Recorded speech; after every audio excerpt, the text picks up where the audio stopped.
Olá, bem-vindos e bem-vindas ao nosso último encontro do Carreiras em Movimento. Dessa vez com 2 convidados muito queridos, muito especiais, para a gente bater um papo bem legal sobre como escrever narrativas que conectam. Então a gente estava aí, o pessoal com muita expectativa para ver essa dupla dinâmica aqui, trocando essa ideia hoje. E eu vou trazer aqui para vocês os highlights que a gente vai se aprofundar e vocês vão descobrir um pouquinho melhor ao longo desse papo. Vamos falar um pouco sobre como encontrar a nossa voz autoral, como encontrar e aproveitar a inspiração que existe ao nosso redor, como criar narrativas para diferentes formatos e também quais ferramentas ou técnicas são importantes para a produção desses conteúdos. Então, a gente espera que vocês aproveitem bastante aqui esse papo e que continuem, até o final participando dessa conversa. E aí, para a gente começar, eu vou pedir para que os nossos convidados se apresentem rapidamente, começando por Clarice. Bem-vinda. Obrigada, Raíssa. Oi, Léo, todo mundo. Que bom, vocês estão aí assistindo. É um prazer estar aqui, uma alegria estar aqui hoje. Eu sou Clarice, sou escritora, sou publicitária, sou coordenadora da especialização Escrita Criativa aqui da SESI School. Também vou ensinar na especialização. E aí, acho que mais sobre isso a gente conversa ao longo do papo. Essa sou eu. Bem-vinda, Léo. Obrigada. Eu sou Léo Falcão, sou roteirista, designer de conteúdo, storyteller e professor da Cesar School e coordenador do curso de especialização em design de conteúdo da School. É isso aí, bem-vindo, gente. Ao longo desse papo, a gente vai falar um pouco também, claro, sobre esses 2 novos cursos que os nossos convidados se envolveram fortemente nessa criação. E a gente vai falar aqui um pouquinho mais para vocês. Do meio para o final, a gente vai tocar mais nisso, tá? O que eu queria só ressaltar lembrem-se, vocês podem fazer perguntas no chat ao longo desse encontro e o nosso time vai estar aí à disposição para responder as dúvidas de vocês. Ok? Então, vamos lá começar esse bate-papo. Eu queria trazer aqui um ponto importante quando a gente se depara com narrativas. Todo dia, diariamente, em todo lugar, a gente se depara com diferentes narrativas, seja nos livros, nas propagandas, ou até nos conteúdos soltos que os nossos amigos compartilham aí com a gente, nossa família compartilha aí nas diferentes mídias, né? Mas nem todas se destacam ou criam algum tipo de impacto na gente. Seja para gerar uma reflexão, para trazer um conforto, uma inspiração, enfim. Então, eu queria perguntar para vocês o que faz uma narrativa ser efetivamente conectiva e envolvente. Quer começar? Eu acho que devia ser você. Mas você. Mas tá bom. Muito difícil você responder essa pergunta, até porque depende muito de um contexto, né? Às vezes uma coisa que você menos espera, uma história que você menos espera, de repente viraliza. E quando a gente vê, tá todo mundo falando a respeito, né? Às vezes nem mesmo o autor da narrativa esperava aquilo, né? Mas claro que quando a gente consegue atingir um certo corpo comum e a gente tem muito mais em comum do que a gente imagina, né? A gente consegue entender mais ou menos, ou pelo menos ter uma boa ideia de como isso se propaga, né? Eu costumo dizer que quando a gente começa a falar sobre narrativas, e narrativas tem sido uma palavra um pouco desgastada, né, por conta de certos contextos aí, e de apropriações um tanto indevidas que foram feitas nesses últimos anos, enfim, dentro do senso comum, mas a narrativa não é nada menos que uma dimensão da linguagem, né? Então, todo mundo, a nossa relação com o mundo, a nossa relação com o tempo, muitas vezes é uma relação narrativa, né? E por isso que as histórias elas são tão poderosas, em geral, né? Por mais corriqueira que a história possa parecer, ela sempre, de alguma maneira, conecta pessoas, né? Você sempre tem alguma coisa para contar e, geralmente, normalmente, a não ser que a história seja muito boba, tem alguém para ouvir. E aí eu acho que à medida que você vai também entendendo e compreendendo até um pouco o que você tem a dizer, né? E quando aquilo fica mais claro, talvez para você, e quando aquilo chegar a um ponto que você não pode mais segurar e você precisa colocar aquilo para fora de alguma maneira, aí a gente tem talvez uma pista do que seja uma história mais ou menos poderosa e mais ou menos potente, né? E aí o potencial de conexão, eu acho que ele multiplica bastante, né? Eu acho que ele fica bastante vasto, né? Mas enfim, temos uma escritora aqui que pode falar também um pouco mais a respeito, né? Vamos desenvolvendo. Bom, eu acho que Léo falou o que tem para ser dito, é isso, sabe? Acho que a base fundamental do que tem para ser dito, ele falou perfeitamente, tudo, é isso. Então, para não me repetir, né? Para não repetir a mesma coisa, só vou além em um tópico que ele puxou, que para mim é uma bandeira, na verdade, que eu acho que eu vivo levantando nos cursos que eu dou, aonde eu vou falar, que é a unicidade mesmo, assim. Só existe você no mundo, né? Na verdade, você é o único produto irrepetível, provavelmente, que existe por aí, né? Então, normalmente, quem quer criar conteúdo, ou quem cria conteúdo, ou quem escreve ou gosta de escrever, não valoriza isso. Então, talvez não valorizar isso seja o que mais impede quem escreve de conectar com alguém. Porque eu conto sempre essa história, né? Teve um aluno uma vez meu que ele era louco por Fernando Pessoa. Louco, assim, ele se vestia com Fernando Pessoa, ele se portava com Fernando Pessoa e ele andava com uma pilha de livros do Fernando Pessoa. E ele estava sofrendo muito nas aulas. Eu vi o sofrimento dele, né? E quando eu fui pegar a produção, eu vi uma tentativa de Fernando Pessoa. E não é que ele era medíocre, Fernando Pessoa é bom, não é isso, não. Eu só falei para ele, Fernando Pessoa já foi, já passou, já existiu. E só ele sentou aquele dia naquele bar, só ele teve aquele pai, só ele teve aquela mãe. Né? A gente vai falar melhor sobre isso daqui a pouco, mas a gente valorizar o que é único na nossa história, na nossa vida, e entender que, na verdade, é o que o Léo falou, não é único, é único, só eu vivi.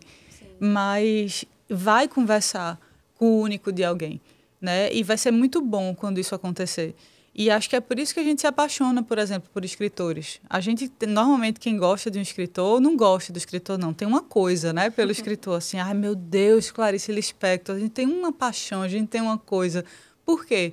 Porque aquela pessoa parece que foi lá dentro da gente. Ela conseguiu dizer o que a gente não consegue. Conectou, né? Mas, na verdade, o que ela falou foi sobre algo... Ela falou sobre mim, né? Eu tô falando de Clarice agora, mas aquele escritor, aquele criador de conteúdo também na internet, seja lá onde for, ele falou sobre mim, né? Então, eu acho que quando a gente consegue encontrar alguém que fala sobre a gente tem essa conexão. Por que não a gente também falar? Mas é muito difícil saber fazer isso. Acho que esses são os caminhos aí dos desafios para quem gosta de escrever. Não, muito bom. E tem uma questão, né, de que é importante, eu acho que esse final dessa sua fala, desmistificar um pouco a questão de, para contar a história é uma coisa, eu tenho que nascer com isso, é nato dessa pessoa. Mas você pode aprender a conquistar, a partir de estudos e pesquisa, a contar boas histórias, né? Exatamente, exatamente. Eu acho que existe uma questão... que também é outra coisa que eu falo muito, que é da palavra sagrada, né? A gente tem a Sagrada Escritura, a gente tem uma coisa sacra mesmo ao redor da palavra, como se ela fosse reservada a algumas pessoas, né? Assim, ela é reservada para Machado de Assis. Para mim, não. Quem sou eu para escrever? Quem sou eu para mexer na palavra, né? E a palavra, já diria até os teóricos da linguagem, que Léo também estava falando em linguagem, os teóricos falam, né? A linguagem é um rio que um dia a gente mergulha nesse rio. Se eu não me engano, Bakhtin fala sobre isso. A gente mergulha nesse rio. A gente é inserido nesse rio que passa, que não para nunca, que é dinâmico, que é vivo o tempo todo. Como é que pode essa matéria-prima, a palavra, estar reservada a A ou B e não a mim, né? Então, acho que o primeiro passo para a gente entender não é uma inspiração divina somente, não é somente um talento, não é somente até um desejo, mas Raimundo Carreiro falava muito para mim, e aí, veja, eu vou falar também, fiz muita oficina, estudei muito, com muita gente que sabe, sempre partindo da premissa que tem gente que sabe mais do que eu, e que faz melhor do que eu e que eu quero estar perto desse povo até o fim da minha vida. Então, acho que isso é outra coisa muito boa para quem gosta de aprender. Mas ele dizia assim, olha, Clarice, quem acredita em talento para chegar aonde quer, sabe? Eu acredito em talento, claro que eu acredito, mas a gente não pode parar nele, né? adoro também outra frase de Carreiro, né? Perguntaram para ele, Carreiro, o que é que precisa para ser bom escritor? Aí ele disse, precisa de bunda, para poder sentar na cadeira e ter coragem de ficar ali até sair o que você precisa, estudando, pesquisando, aprendendo, seja lá o que for. Foi a resposta dele e eu achei genial, sabe? Isso é aprender. Dialoga muito, inclusive, essa frase de Carreiro, que é célebre, né? Com um dizer que eu costumo também repetir em aulas, que é de David Mamet, que é dramaturgo e cineasta americano de ascendência francesa, que ele dizia o seguinte: você tem que suportar ser ruim se você quiser escrever. Perfeito. Porque a maior parte do tempo você vai estar fazendo coisa ruim. É ruim mesmo. Entendeu? E você tem que lidar com isso. Então, assim, eu acho que também, para além dessa sacralidade que Clarice traz, tem também aquela coisa, você pode, se você quiser, né? O talento ajuda, certamente, eu também acredito no talento, mas eu também acredito que o talento conjugado com essa perseverança de você se entender dentro do seu processo e de você ter a coragem de, apesar da insegurança, dar esses passos à frente e dar a cara a tapa, eu acho que você consegue, talvez, ter um resultado de conexão talvez muito mais poderoso, digamos assim, né? Muito mais potente e tudo mais, né? Ninguém diz que é fácil, mas, por outro lado, também não é inviável, impossível, ou nem mesmo improvável, né? Se você realmente quer muito aquilo, né? Eu acho que essa busca pela unicidade também passa por isso, também passa por essa perseverança e essa consciência de si, consciência do processo. E do processo de aprendizado ou do processo de escrita, que é sempre conflituoso. Né? Enfim, quanto tempo que a gente faz isso e ainda, né, tora um aço antes de apresentar o texto para alguém. Né? Então, a gente pode dizer torar um aço? Pode. Já foi. Beleza. Mas muito bom. Acho que foi um excelente aquecimento aqui. E aí, fazendo o link, né? Há um tempo atrás a gente teve a nossa live aí de princípios de design de conteúdo, né? Que foi o lançamento de um curso online nosso, que Léo, né, estava fazendo essa live. E aí, para quem não pôde acompanhar, a gente explicou um pouquinho de que o design de conteúdo é um conceito que olha para uma série de coisas na hora de apoiar a criar histórias. Então, por exemplo, a estruturação da informação, a seleção adequada das mídias, o entendimento das necessidades do nosso usuário e a aplicação de princípios de design visual e interativo. E aí, partindo disso, do ponto de vista do design de conteúdo, como é que vocês veem, né? Como é que a pesquisa e o conhecimento sobre o público-alvo influenciam na criação de uma narrativa eficaz? Eu acho que qualquer ato de empatia favorece a comunicação, né? E eu acho que essa compreensão do público para quem você está falando é um primeiro ato de empatia de qualquer pessoa que queira trabalhar com comunicação de maneira geral. E quem quer trabalhar com escrita ou design de conteúdo, isso não é diferente, talvez seja até mais intenso nesse sentido, né? Porque é o nosso propósito, né? É de comunicar e tornar aquilo e dar, na verdade, fazer com que aquela coisa faça sentido para as pessoas, né? No fim das contas, é para isso que a gente está fazendo isso, né? Então, então, acho que essa compreensão ela é necessária. E aí é bacana, e aí acho que Clarice pode falar até melhor do que eu sobre isso, quando a gente tem essa tentativa de pluralizar um pouco nossa voz, dando voz aos nossos personagens, por exemplo, né? Para a gente compreender que personagens, que multiplicidade e que abrangência esses personagens possam ter, a gente tem que saber observar muito bem o mundo, observar muito bem as pessoas, né? E tentar a todo custo compreender como conversar com essas pessoas, né?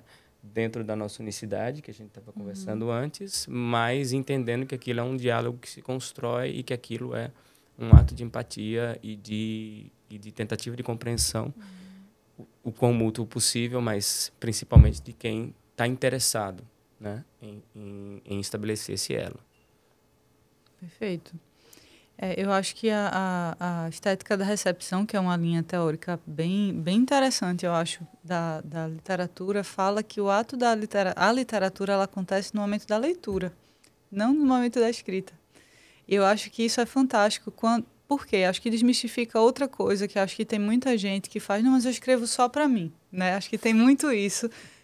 Principalmente quando a gente está começando, não, eu escrevo para mim, eu coloco numa gaveta, não quero que ninguém leia, né? E eu entendo, acho que às vezes é uma forma mesmo da gente desabafar, falar só com a gente, né? Vozes da sua própria cabeça ali, tá pelo menos no papel, eu entendo. Mas se existe um desejo mínimo de que aquilo ali seja compartilhado, e aí vai o que o Léo falou, o ato de empatia já está acontecendo na hora da escrita, sabe? Ele já está acontecendo. Nem que você não esteja muito preocupado no momento exato em que você está escrevendo, que inclusive, em termos de técnica, é a melhor coisa do mundo, é você não pensar que ali você está publicando nada, você está escrevendo. Depois, pensa nisso. Tira essa pressão, né? Senão você enlouquece. Não dá, né? Mas sabendo que, sim, eu falo com alguém, eu vou falar com alguém, e esse alguém não é somente a minha própria pessoa, né? Existem outros aí que vão receber. Então, quando o Léo falou assim, mesmo a gente com tantos anos escrevendo, tem até medo até hoje de mostrar para alguém, eu acho que essa interlocução, ela é muito importante, sabe? Muito importante. É assim, poxa, eu escolho alguém, é uma coisa que eu falo muito também, eu escolho alguém, pelo menos, para que possa ler aquilo ali que eu estou escrevendo, sabe? E aí eu acho que isso é um caminho interessante, de a gente começar a falar. Porque se eu começar a falar, isso uma coisa vai puxando muito outra. Já estou tentando parar, para a gente continuar a conversa bem. Mas é isso. Boa. E a gente poderia trazer aqui, né, que a gente falou aqui um pouco que não basta só ter algo a dizer.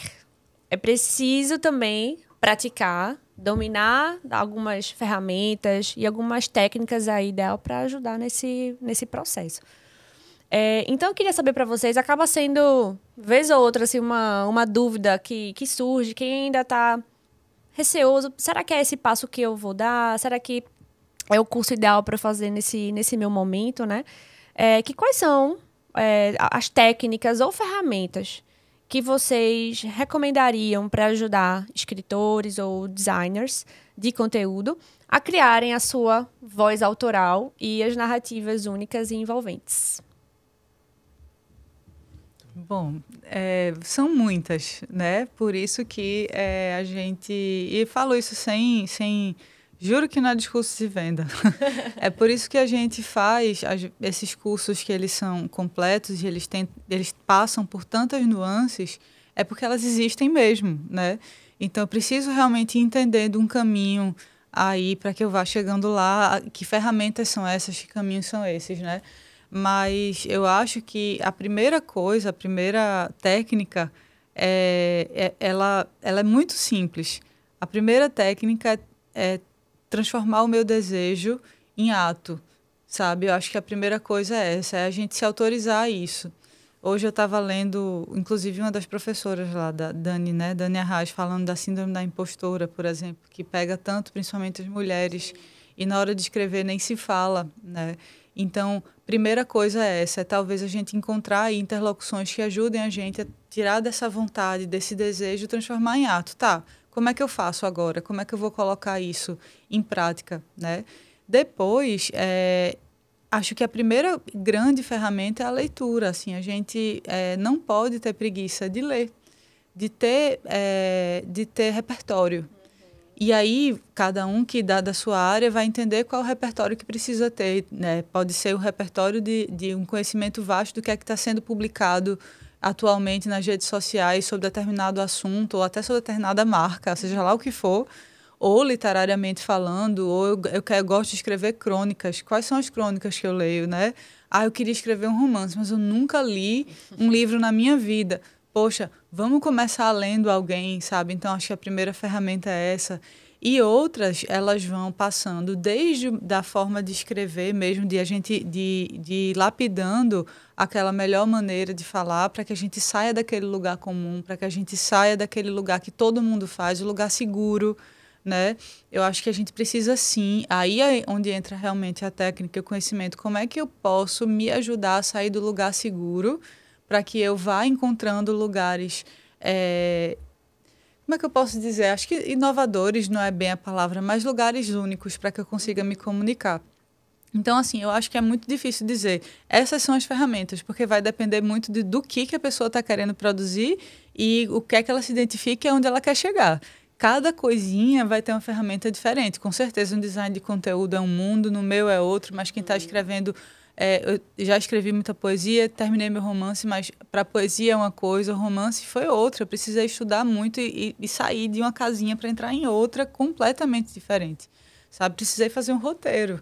Né? Meu pai também é diretor de cinema, né? Ele chegou e fez, vamos fazer assim, vamos transformar, vamos fazer uma escaleta de sequência para ir te ajudando aqui para você pensar visualmente também no seu livro, sabe? Então isso tudo foi me ajudando a não me perder na minha história, tanta coisa, tanta coisa. Então cada caminho, cada produção que você quer fazer vai pedir uma ferramenta diferente, né? Acho que por isso que o conhecimento é tão importante.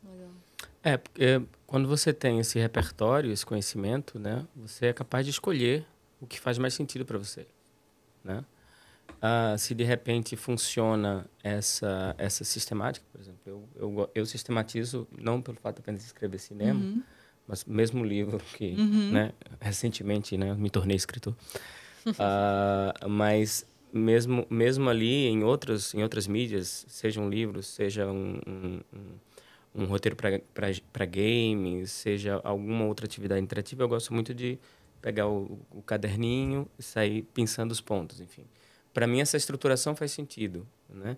Inclusive para desconstruir tempos, quando a gente está trabalhando com muitos focos narrativos diferentes e por aí vai. Mas vai ter uma pessoa que talvez prefira fazer uma escrita mais selvagem, e depois sair podando ali como quem poda uma planta, entendeu? Então, assim, acho que o conhecimento ele dá um pouco até essa liberdade com a própria produção, né? De você entender o que pode se aplicar ali. Eu costumo contar um episódio assim que eu passei nessa trajetória como roteirista, numa oficina de roteiro que eu estava ministrando. E eu estava preparando eu estava no meio da escrita de um roteiro e tinha um problema muito sério naquele roteiro que eu não sabia como solucionar. A trama estava se soltando no final, enfim, aquela coisa, não conseguia finalizar e tudo mais. E aí, durante esse processo, eu fui preparar uma aula de roteiro, numa oficina de roteiro. E aí, de repente, eu passando lá a Jornada do Herói de Campo, que é um dos conhecimentos mais comuns, assim, quando a gente que eu aprendi com o Léo. Mas, de repente, passando por ali, eu passei por um dos estágios, que é o encontro com o mentor. Veja, não é que toda história você tenha que corporificar um encontro com o mentor, mas aquela que eu estava escrevendo precisava disso. Caramba, isso resolve meu problema. Então, de repente, eu trouxe, aí criei um mentor, criei um encontro, criei uma linha narrativa e consegui resolver a história, né? Então, não é que, justamente, né? Não é que a gente tenha que utilizar todos esses conhecimentos como fórmulas. Eu acho que talvez esse seja o grande problema. São ferramentas, né? E aí a distinção entre fórmulas e ferramentas. Vai ter gente que talvez pegue a jornada do herói de campo e considere uma fórmula. E aí é só aplicar as variáveis e você vai ter um resultado quantificável.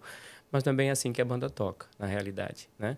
Então, é muito do que faz sentido para a pessoa, dentro do que ela está escrevendo, dentro dessa busca pela voz única que ela tem, do que faz sentido para ela e tudo mais. Estou fazendo alguns experimentos agora, por exemplo, a partir dessa decodificação de narrativas iorubá em novas jornadas alternativas, por exemplo. Existem alternativas da jornada do herói, por exemplo. Existe um tempo não cronológico que não seja eurocentrizado pela ideia aristotélica ali, que possa talvez nos mostrar outros modos de contar histórias? Talvez. Enfim. Mas são coisas que a gente vai entendendo e aos pouquinhos, dependendo da história que a gente está contando, aquilo vai fazer sentido ou não, né? Aí eu acho que essa tentativa de entendimento do sentido, né? E eu acho que isso é muito subjetivo, é muito pessoal, né? É um processo que nem sempre é fácil da gente compreender, porque a gente tende a talvez tentar se encaixar em algum lugar já existente. E muitas vezes a gente subestima, acho, né, aquilo que a gente estava conversando, subestima um pouco a nossa própria capacidade de ir além e encontrar-se, né, dentro dessa grande gama de coisas, né? De repente não é o Fernando Pessoa. Uhum. De repente eu não sou Fernando Pessoa, eu sou eu. Então, assim... E ainda bem. E que bom, né? Porque, afinal de contas, é muita pressão ser um outro Fernando Pessoa, eu acho. Quando a Nós pessoa não é precisamos Pessoa, de outro Fernando Pessoa. Pois é a mesma coisa quando eu comecei a fazer cinema. Muita gente querendo ser Glauber Rocha. Cara, não dá, velho. Glauber era Glauber e só ele conseguia fazer aquilo daquele jeito. Vamos fazer outra coisa de outro jeito, que talvez funcione melhor. E eu acho que às vezes demora, às vezes você toma muito na cabeça até você mesmo entender isso. Mas, por outro lado, quando você está bem munido dessas coisas, desses processos, fica mais fácil você reconhecer algumas coisas que são suas e algumas coisas que não são, mas que você pode incorporar, algumas coisas que você não. Isso aqui não faz muito sentido para mim. Faz sentido para Fernando Pessoa, mas não faz para mim. Mas, enfim, mas para dizer, quanto mais repertório você tem, eu acho que mais você consegue se encontrar, né? É como você está andando numa coisa, descobrindo coisas. Se você tem para onde voltar, né? Se você tem uma base, você se aventura mais e você talvez consiga encontrar outros lugares que você não encontraria antes por insegurança, né? E quando você tem essa base, quando você tem essa ancoragem, digamos assim, né? Então você pode ir tranquilo, porque você vai saber, de repente, onde se reconhecer naquilo ali. Muito bom, muito bom. Espero que o pessoal que esteja aí nos assistindo esteja se sentindo tão inspirados quanto eu estou aqui, certo? Ouvindo esses dois. E eu queria mudar agora um pouquinho, que a gente fale um pouco sobre canais. Nos dias de hoje, a gente percebe que existe, obviamente, um grande leque de canais para propagar essas narrativas, né? Cada um ali com suas preferências, aí citando aqui Clarice, né? Que faz bastante uso livros, das redes, Jaleo, cinema, TV. E aí eu queria que vocês trouxessem também essa visão de vocês de quais são as diferenças na criação de narrativas para essas diferentes mídias, livros, filmes, podcasts, redes sociais, e como que elas afetam a conexão com a audiência. Posso começar, de repente, dessa vez? Por favor. Tem um professor de roteiro, escritor de roteiro e roteirista, chamado Jean-Claude Carrière, que ele diz que a literatura é a maior inimiga do roteirista. Tá? Por quê? Porque as palavras são muito sedutoras. E o roteirista não está escrevendo um texto. Ele está escrevendo um projeto de filme. Que legal. Né? Então, o roteirista é um designer de conteúdo. Então, assim, na real, logicamente que era uma hipérbole, sei lá que figura de linguagem é essa, mas é um exagero, né? Dizer que a literatura é inimiga. Que disparate, que absurdo, ainda bem que não tinha água. Até mas, o enfim, copo voou pensando nisso. Mas eu acho que tem algum sentido quando você busca também a particularidade do meio que você está criando, né? E aí um outro exemplo que o próprio Carrière coloca a coisa mais fácil de você escrever num texto é no dia seguinte. A coisa não tão trivial assim é você mostrar no cinema que um dia se passou, né? Porque você vai ter outros recursos de expressão, né? E aí a gente começa a entender as particularidades de linguagem e o que faz a diferença da escrita de um roteiro para a diferença da escrita de um romance. Veja só, há uma diferença entre poesia e prosa, né? Entre conto e romance, né? Há uma diferença também, imagine, entre literatura e cinema ou cinema e jogos, né? Embora, claro, haja códigos comuns, né? Mas há essa diferença. E essa diferença está nessas particularidades de linguagem. No fim das contas, o que é que a gente está entregando, né? E a um certo momento, claro, a experiência ela vai te dar também esse subsídio, né? De entender quanto tempo você está escrevendo uma cena, o diálogo, o quão fluido ele é, como é que ele dialoga com a ação, né? Se você está escrevendo um roteiro para um filme, como é que eu entrego, por exemplo, num roteiro para jogo, para uma parte que é para ser jogável, né? Onde é que suspendo a narrativa descritiva, né? Que faz sentido ali para aquele backstory, e de repente entrego para o jogador criar a sua narrativa naquele momento, enfim. Tudo isso são particularidades que a experiência vai dando também. E que, logicamente, a vivência, né, o quanto tempo, quantos filmes eu assisti, quantos livros eu li, quantos jogos eu joguei, vai possibilitar, digamos assim, uma maior facilidade nesse entendimento.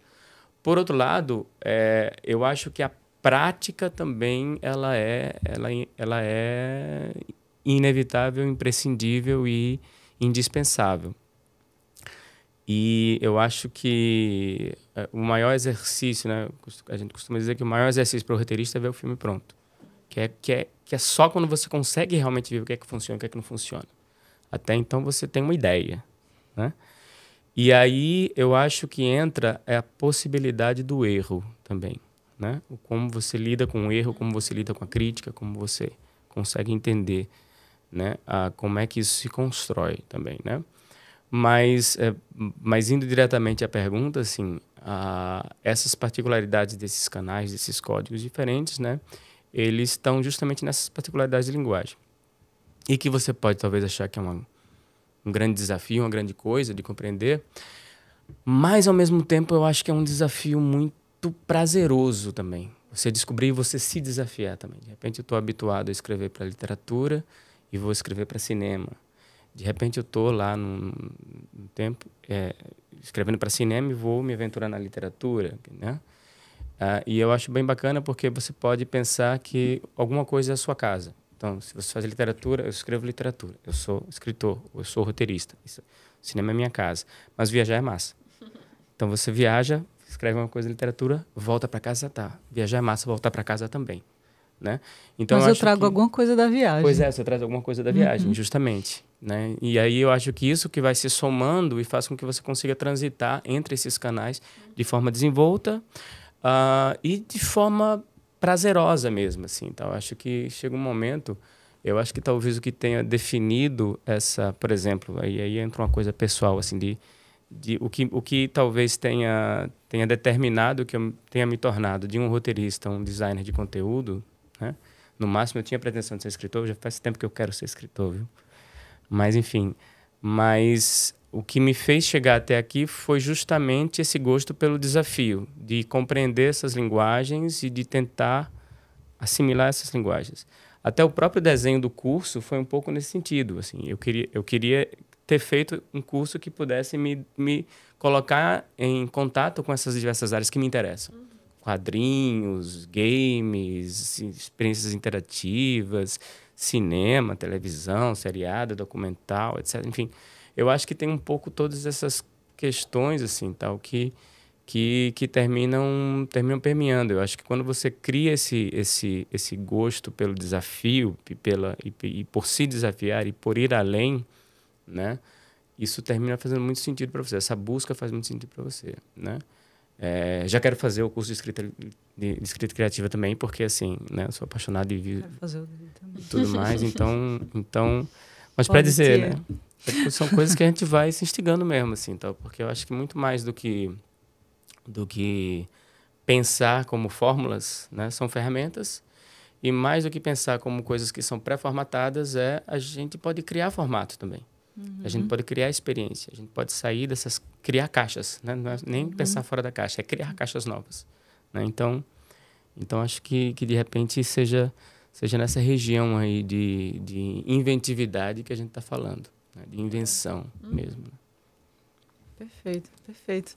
E enquanto o Léo falava, eu fiquei pensando, poxa, eu lembro que eu comecei a publicar na rede social, né? Então, foi lá que eu comecei, e não comecei nem porque eu queria, foi porque me obrigaram, né? Assim, eu estava trabalhando em agência e jogava fora meus desenhos, essa história velha, ninguém aguenta mais, mas eu pegava, no final do dia, todos os meus desenhos, minhas poesias desenhadas, jogava no lixo e ia para casa. E um dia, meus colegas de trabalho pegaram meu lixo e botaram de volta na minha mesa. Quando eu voltei, estava tudo lá, né? Eu disse, quem foi que jogou meu lixo de volta na mesa? E meu lixo era meu trabalho, que hoje eu tô aí. Então, para você ver, né, assim, e aí eles criaram um blog dizendo assim, olha, vamos criar, porque você para de perder suas ideias, pelo menos, que você joga no lixo e você esquece. Aí eu disse, faz sentido, eu vou esquecer. E aí criaram o blog para mim, daí, quando virou a página do Facebook, lá em 2013, 2012, eu acho, lá em 2012, eu já percebi a necessidade de pegar aquilo ali e mostrar de outro jeito. No blog eu transcrevia. Eu transcrevia aquilo que eu desenhava, era uma transcrição. Quando foi para o Facebook, eu disse, poxa, bem que eu podia tirar uma foto disso aqui. Ninguém fazia isso naquela época, assim, era uma coisa tão simples hoje, mas não se fazia, né? Então, eu posso tirar uma foto disso aqui. Então, eu comecei a tirar foto e colocar lá. De repente, o engajamento foi muito grande e eu entrei em pânico, né? Foi isso, foi literalmente, eu entrei em pânico, não quero... E eu vi que eu tinha duas opções, né? Parar de publicar, se eu não quero ser lida, eu paro de publicar. Se eu estou publicando lá, eu quero ser lida, né? Então, vamos combinar, vou fazer o quê, né? Então, eu decidi que eu queria ser lida, mas que era ruim. Então, eu fiz, onde é que eu posso procurar ajuda? Então, acho que a primeira coisa foi essa. Não existia especialização que eu conhecesse em escrita criativa naquela época. Fui procurar as pessoas que eu conhecia perto de mim, que eu tenho o privilégio de ter Marcelino Freire, que eu tenho o privilégio de ter meu pai. Enfim, que eu comecei a mandar meus textos para eles e eles começaram a dizer, olha, vai por aqui. Jana também, Janaína Calazans também foi super importante para mim nessa época. Ela dizia, você é prolixa, você fala demais, corta aí essa enxurrada de palavras. Você consegue dizer isso em 3 palavras, me fala em 3 palavras. E veja esse desafio como é incrível, né? Aquela enxurrada de palavras que eu comecei a usar na redação publicitária teve influência na minha poesia, que começou a ser rápida, que começou a ser cada vez mais visual. Então, daí eu passo para o Instagram. O Instagram já tem outra pegada, eu já comecei a adaptar aquilo ali. E aí, quando chegou a Intrínseca e disse, vamos transformar no livro, eu disse, vamos. E continuei desenhando em quadradinhos. Eu desenhava já no quadradinho, né? E ela falou, eu lembro da minha editora dizendo, Clarice, você agora tem páginas duplas, né? E você tem uma página seguinte agora. Então, uma coisa que começa aqui pode terminar lá na 10ª página. Aí eu, nossa, é mesmo. Né? Quanto espaço eu tenho para explorar. Então, de repente, o meu primeiro livro, ele tem a ver narrativa, ele é dividido nas fases da lua. O segundo é dividido, como ele fala, no mergulho na noite, nas horas da madrugada. Cada hora fala sobre um tipo de coisa. Tem um personagem que se joga nessa noite. Veja, isso não cabe no Instagram. Vai se perder, a não ser que você vá no feed muito determinado a procurar. Não é a mesma coisa. Então, eu fui percebendo que quando aparecia uma nova plataforma, aparecia um novo formato na minha frente, eu era desafiada a inovar, a criar algo novo. E, a partir daí, saía uma nova Clarice, saía uma nova voz autoral, saía um novo gosto por uma outra coisa. Eu tinha que procurar um novo repertório, porque como é que eu vou preencher essas páginas duplas? Então, de repente, o traço começou a ser uma preocupação, que antes não era. Antes era só um rabisco. De repente, o traço virou uma preocupação. De repente, o que chama atenção foi mais o traço. A poesia veio depois, para fora daqui. Então, coisas que foram surpreendendo ao longo do caminho. Então, acho que essa coisa do suporte... Né? Eu lembro que no início, quando os livros foram lançados e tiveram a sua repercussão, principalmente o pessoal da academia veio dizer assim, mas isso aí é literatura de Facebook, isso aí é literatura de Instagram, como é que pode estar virando livro, né? E eu dizia, eu não sabia que o Facebook sentava e escrevia. Que incrível! Boa, Porque até onde eu sei, é a literatura de Clarice no Facebook. Pedro Gabriel falava muito isso, que eu me chamo Antônio, né? Também tá professor da especialização. Ele dizia, isso é a literatura de Pedro que está no Instagram. O Instagram, para mim, é uma vitrine, é uma plataforma, é aquilo que está sendo mostrado, né? É um trampolim, é aqui que eu estou mostrando o meu trabalho. Então, isso é que é o mais incrível, porque existe também o preconceito.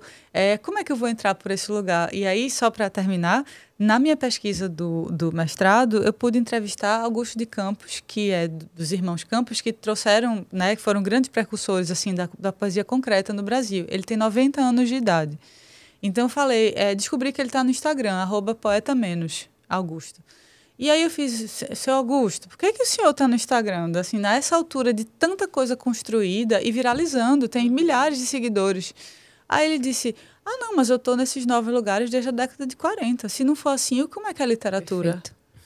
Fantástico, fantástico. Eu digo, nossa, a gente tem que aprender com esse grande mestre de 90 anos de idade que está dizendo assim, mas a gente tem que ocupar esses espaços novos com a criatividade. A gente tem que ocupar esses espaços novos e diferentes, mais malucos que apareçam. A literatura, a palavra, seja ela em que formato, ela vai ter que estar lá. E alguém vai ter que ter a coragem de meter a cara para colocar ela ali. Hoje é a coisa mais normal do mundo. Todo escritor coloca seu trabalho no Instagram. né? Mas houve o tempo em que o pessoal olhava e dizia, nossa, mas isso é uma literatura menor, né? Obviamente, sabe? E ainda há, né? Obviamente também.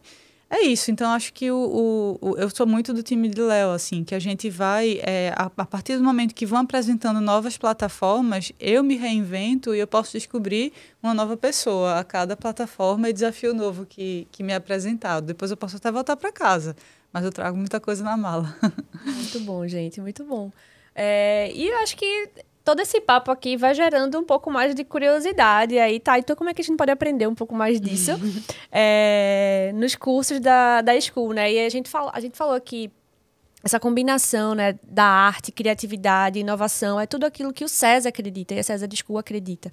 E a gente resolveu fazer esse mergulho nesse campo do design de conteúdo e da escrita criativa com o lançamento dessas 2 novas especializações.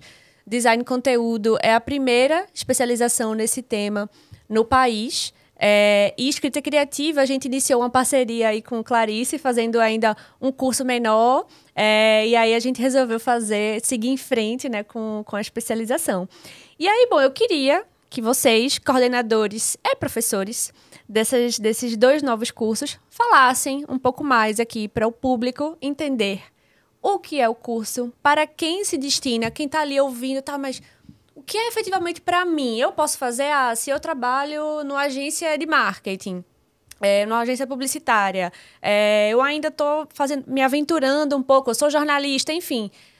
É para mim, eu posso fazer alguns desses cursos. Então, eu queria que vocês trouxessem um pouco aí dessa visão e aí explanassem um pouco aí sobre os módulos, os principais conteúdos. Eu já falei demais agora. Eu já falei demais, você está revezando. Pelo menos reveza. Bom, beleza, acho que da última vez foi eu que comecei, mas tudo bem. Sim, é para você. É para todo mundo, na verdade, assim, porque design de conteúdo, né?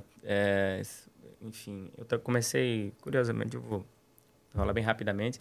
Comecei a trabalhar com design de conteúdo há uns 13 anos atrás, mais ou menos, no momento em que não se falava em design de conteúdo. E não é que eu conhecia, eu estou fazendo design de conteúdo, porque não tinha isso, principalmente no Brasil. Uhum. Mas fazia sentido chamar de design de conteúdo porque era um pouco nessa acepção. Eu estou escrevendo uma coisa que não vai ser um texto. Eu estou desenhando aqui um negócio que não vai ser uma ilustração, vai ser um plano de outra coisa. E aquilo começou a surgir um pouco nesse sentido. E no fim das contas eu entendi, né, que foi o que me levou lá atrás a fazer comunicação, depois que me levou ao mestrado e doutorado em design, que aquilo era uma maneira de contemplar várias áreas de meu interesse. Eu sou um cara que se interessa por histórias, por literatura, foi meu primeiro contato com narrativas, mais quadrinhos, depois cinema, televisão, games pela complexidade narrativa, não tanto porque eu jogo muito, mas pela complexidade narrativa que os games têm, e depois outras coisas mais que foram surgindo e a gente foi experimentando. Então, de certa maneira, era uma forma de institucionalizar a minha dispersão, né? Bom, institucionalizou, resolveu mais ou menos o meu problema, digamos assim. Mas, por outro lado, também abraçou uma gama de complexidades que estão latentes aí no mundo, né? Assim, de gente que talvez... Poxa, eu acho isso interessante, isso faz sentido. Eu trabalho com comunicação, beleza. A gente está entendendo, né? Quem vem de publicidade está entendendo que as coisas estão mudando muito. Se antes a gente baseava todo um modelo de produção de conteúdo publicitário baseado numa lógica de break comercial totalmente linear, dentro de uma ideia de cultura de massa, hoje está tudo mudado. Né? Hoje você tem os nichos, hoje você tem os públicos, hoje você tem enfim, né? Uma gama, uma complexidade também de públicos e de coisas que realmente são muito menos previsíveis até do que antes. Então, muito mais do que proporcionar conteúdos em formatos pré-estabelecidos, faz muito mais sentido você abrir mão um pouco desses formatos pré-estabelecidos para criar formatos, para pensar muito mais em experiências em conexão com esse conteúdo do que propriamente uma mensagem que você veicula em algo que já está lá cristalizado enquanto linguagem, né? Então, o design de conteúdo ele vai um pouco nesse sentido, ele vai um pouco nessa ideia de que a gente precisa reconfigurar a forma como a gente veicula, como a gente produz, como a gente cria conteúdos, para justamente estabelecer pontos de contato e de comunicação e de conexão maior com as pessoas que a gente está falando, que são muito diversas, né? Então dentro dessa ideia, né, desse princípio, assim, a gente foi desenhando o curso, né, para abraçar essa complexidade, né? Então a ideia era um pouco essa, assim, é entender que existem coisas comuns, a gente é capaz de inclusive veicular coisas que são institucionais, mas também coisas que são muito autorais, né? Eu acho que, por exemplo, esse encontro da voz de Clarice, né, de sair de uma coisa de redes sociais, de blog para redes sociais para outra coisa, quer dizer, um caminho quase inverso, né, do que seria um caminho editorial de praxe, de repente é esse caminho inverso. São essas inversões e essas subversões de caminhos que a gente está tentando contemplar, né? Enfim, e aí eu acho que o design de conteúdo vai muito nesse sentido. A gente fornecer uma gama muito ampla de possibilidades para que a gente possa entender o que é que a gente quer abraçar, né? Onde é que eu posso me encontrar aqui nessa série de coisas, né? Eu tenho um parque de diversões, eu vou entender qual é o meu brinquedo favorito, ou eu tenho uma biblioteca enorme, vou entender qual é o meu gênero favorito, enfim. Eu acho que tem um pouco nesse sentido que a gente está pensando nesse curso, né? E tanto que a gente dá do entendimento de cultura e da relação de design e tecnologia até entender como você formata um produto cultural específico, né? Que mexe com arte, que mexe com narrativa, que mexe com tecnologia. Como é que você torna isso um produto viável? Como é que você consegue produzir isso? E, de repente, entender aquilo até como uma forma de propagar-se, né? De propagar aquela ideia pelo mundo. A gente pensou nesse caminho completo, né? Justamente para a pessoa poder entender como é que fazer aquilo. Então, serve para, talvez, profissionais de comunicação que estão em alguma agência, alguma coisa assim, mas serve também para produtores culturais, entenderem como é que eles se postam nesse novo mercado, nesse novo mundo, na verdade, de circulação de bens culturais, né? Principalmente porque está sofrendo um impacto muito direto da tecnologia cada vez mais. Sim. Então, é muito importante que a gente entenda um pouco mais esses processos e se posicione diante deles, né? Acho que, inclusive, para garantir, né, que as coisas vão permanecer humanas, de alguma maneira, né? Acho que até para fazer cair algumas barreiras, né? E confrontar esses entendimentos e confrontar essa complexidade que o mundo está exigindo. Perfeito, Léo. Clarice, conta aí um pouquinho também. Eu quero fazer a especialização. Pelo amor de Deus, alguém me aceita. Boa. Então, no caso da escrita criativa, acho que eu me identifiquei muito com o que o Léo falou, que foi idealizar o curso que eu queria ter feito assim também. Acho que isso foi exatamente isso. Que vai passear por tudo, né? Então, muitas vezes o aluno pode olhar e dizer, poxa, mas eu não tenho nenhuma veia para poesia. Por que eu vou passar por poesia? Se eu quero escrever ficção, tem poesia, e você vai ver o quanto que a palavra poética pode enriquecer sua ficção, sabe? Ainda que você ache que não vai, você vai conhecer, você vai saber para escolher se você quer usar ou você não quer usar, você se identifica ou você não se identifica. Então, acho que assim, é um passeio em grande estilo pelas portas principais aí, para que você escolha qual você vai abrir e entrar, mas você pode pegar alguma coisa de cada porta que você vai abrir ali, sabe? Então, acho que isso é uma riqueza muito grande que a especialização tem para trazer. Outra coisa que eu acho que foi um diferencial muito bacana é o último módulo da especialização, né? Depois de você aprendi, eu sei agora, eu já sei o que eu quero fazer, eu vou escrever isso dessa forma, com essa voz autoral aqui, eu vou fazer assim. E agora, né? Como é que eu coloco esse produto criativo no mundo, seja ele qual for?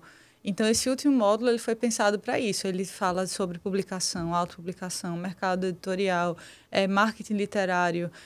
Vai falar sobre isso, porque a gente sabe o desafio que é no Brasil a gente, enfim, colocar o nosso trabalho no mundo, seja ele qual for, né?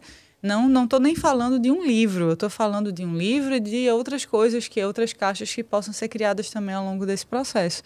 Então, eu gostaria muito também que algum dia alguém tivesse chegado para mim e me dito, olha, você tem essas opções, a realidade do país é essa, mas se você for por aqui é bom por causa disso, se você for por aqui é bom por causa disso. Aconteceram esses cases, tem aqui uma pessoa super experiente para mostrar, olha, foi assim que a gente fez esse trabalho, você pode fazer desse jeito, você pode buscar esse tipo de ajuda, você pode buscar esse tipo de caminho. Então, acho que isso aqui é muito forte, muito interessante para quem está começando, para quem já está há muito tempo e também tem aquele projeto na gaveta. Eu recebi mensagens, né, de pessoas interessadas na especialização, dizendo, poxa, mas eu não sou jornalista, eu não sou publicitário, será que isso é para mim? Olha, se você está fazendo a pergunta, já é, porque tem aí dentro de você o interesse, tem aí alguma coisa que você está precisando direcionar. E é isso que a especialização faz, ela te direciona. Sim. Por exemplo, até o que eu falei agora, precisa ter repertório. Tá, precisa ler. Lá no início tem uma disciplina que ajuda a gente a saber o que é importante ler. Porque até isso às vezes é difícil. Tá, eu quero saber mais, eu tenho esse gosto, eu tenho essa gana, mas eu começo lendo o quê? Sabe? Quem é importante que eu leia? Então, isso também vai ser apresentado. Olha, começa lendo isso aqui, nesse gênero, lê isso daqui, e você vai sabendo, né, o caminho das pedras, tanto da criatividade quanto da publicação. Eu acho que isso é o combo, sabe? Por exemplo, da pesquisa que vem com Micheline, né, que, enfim, é uma grande historiadora, premiada nisso. Como é que eu faço uma pesquisa para poder ter um embasamento para escrever meu livro? Não é somente invenção, né? A minha invenção vai ser em cima de algum chão. Que chão é esse? Como é que eu procuro esse chão? Tem tanta coisa que você pode descobrir. Então, sinceramente, assim, eu sei que eu sou suspeita, mas eu estou bem, assim, empolgada com essa especialização, porque eu acho que ela faz um caminho muito importante para quem está querendo entrar nesse mundo da escrita com pessoas que passaram por várias fases aí, né? Da autopublicação, de publicar na internet e virar livro, de ter livro e viralizar na internet. Tem todo tipo de gente, assim. Acho que, né? Acho que tem pessoas muito experientes, tem pessoas que estão começando, mas que tiveram um impacto específico naquilo que estão fazendo. Então, assim, essa diversidade de fontes para você beber é fantástico para quem está querendo entrar aí nesse mundo. Não precisa ser da área, pelo contrário, assim, acho que se você não mas tem esse desejo, tem esse interesse, é o lugar certo. Incrível. Eu também quero fazer essa especialização. O bom é que a gente está deixando registrado aqui no microfone. Exatamente. Mas é incrível, gente. Obrigada pela explicação de vocês. E Clarice até foi citando aqui alguns nomes, né? De professores que foram escolhidos a dedo aí para os 2 cursos. Então, a gente está com um corpo docente muito especial. E a gente espera que seja realmente uma experiência, e vai ser uma experiência incrível de transformação. É um convite para vocês poderem tirar essas ideias do papel, com muito apoio aqui de todo o nosso time. E, bom, chegamos ao fim da nossa conversa. Eu vou pedir aqui, né, o time vai colocando o link dos cursos no chat e reforçando a nossa data aí de término das inscrições. As inscrições vão até o dia 11 de setembro, até o dia 16 de agosto. A gente tem algumas condições especiais para inscrições antecipadas, então não deixem essa oportunidade passar, gente, que está muito legal. E as aulas, a gente tem a primeira aí, a aula inaugural, né, no dia 21 de setembro. Então, se atentem aí para essas datas, não deixem essa oportunidade passar. Vocês começarem a construir o futuro de vocês agora, ainda em 2023. E, mais uma vez, obrigada pela presença de vocês. Dúvidas, estaremos por aqui em todos os canais da Cesare School, nas redes sociais, no nosso site. Podem nos procurar, que a gente vai ajudar. E acho que pode ser legal também aqui falar... Se alguém quiser trocar uma ideia com Clarice, quiser trocar uma ideia com Léo, estou nessa fase da dúvida, quero fazer essa transição, onde é que eles podem encontrar vocês para mandar aí algumas dúvidas? Então, é só falar comigo lá no meu Instagram, né?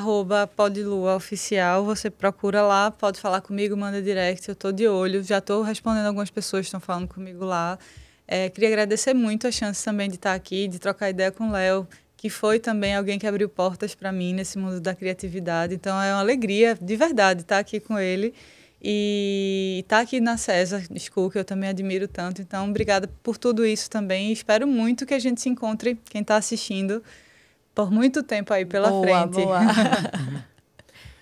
Comigo, leo.falcão é minha @ no Instagram também. E também meu e-mail na School. Então, leo.falcão@cesar.school. Enfim, é fácil. Pronto, gente. Então, vocês podem mandar aí a dúvida para os nossos especialistas que vocês precisarem. E é isso, chegamos ao fim. Muito obrigada por terem ficado até o final aqui com a gente. E até a próxima oportunidade da gente se encontrar. Tchau, tchau.